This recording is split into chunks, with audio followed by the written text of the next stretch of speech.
Y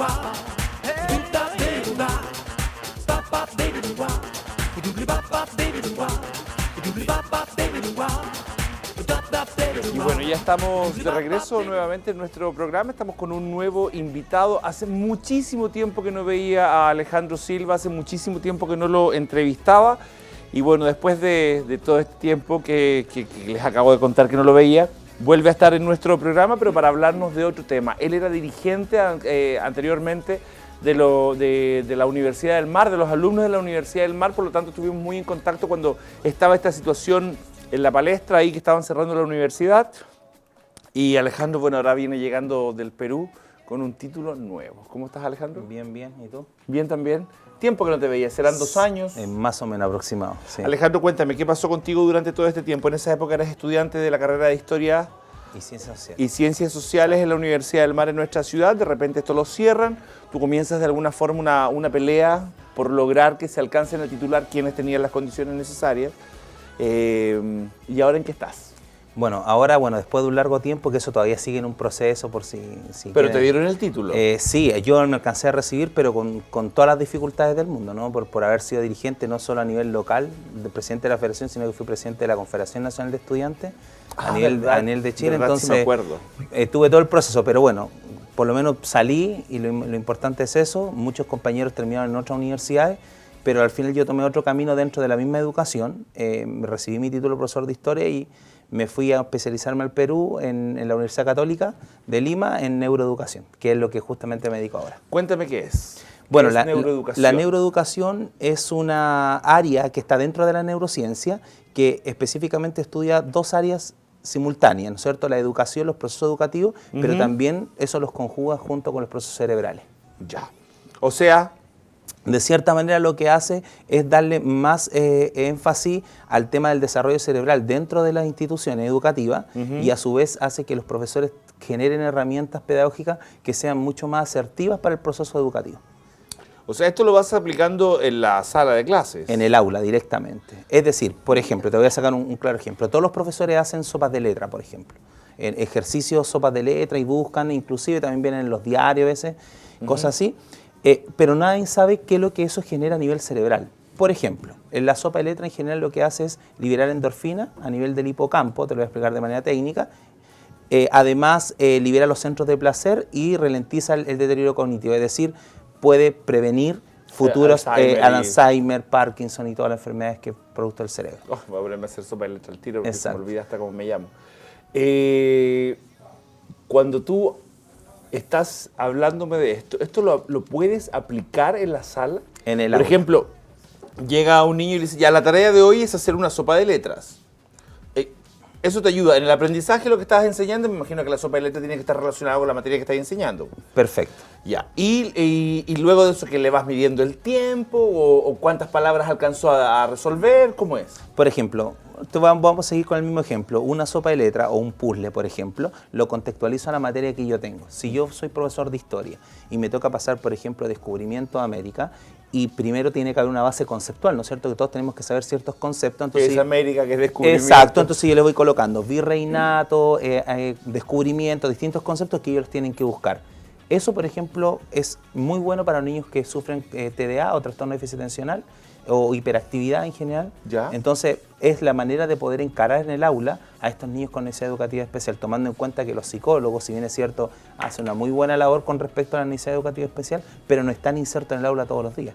Ya, pero mi pregunta es, cuando tú estás usando este tipo de técnicas para poder enseñar, un profesor que no es neuroeducador no las usa otro tipo de cosas. Lo que pasa es que la usa, pero sin el conocimiento, sin saber qué es lo que eso repercute en el cerebro. Entonces, la neuroeducación lo que viene a hacer es enseñarle al profesor a que las técnicas educativas tienen una repercusión a nivel cerebral.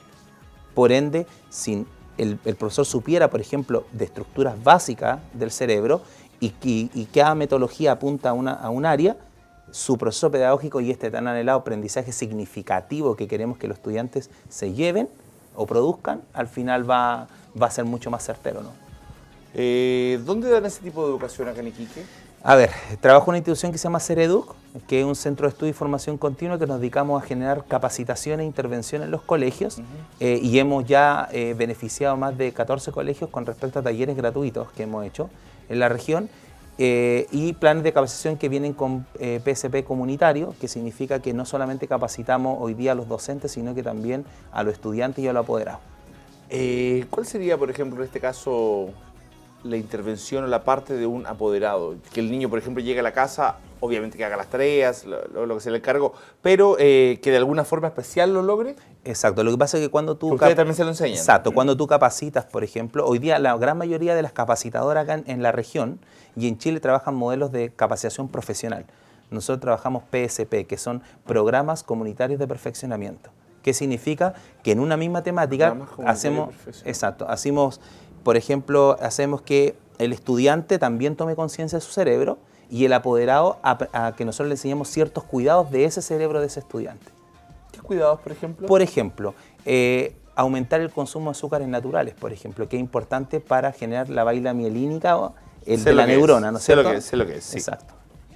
¿Sientes que cuál sería el resultado finalmente si una persona va estudiando de esta manera?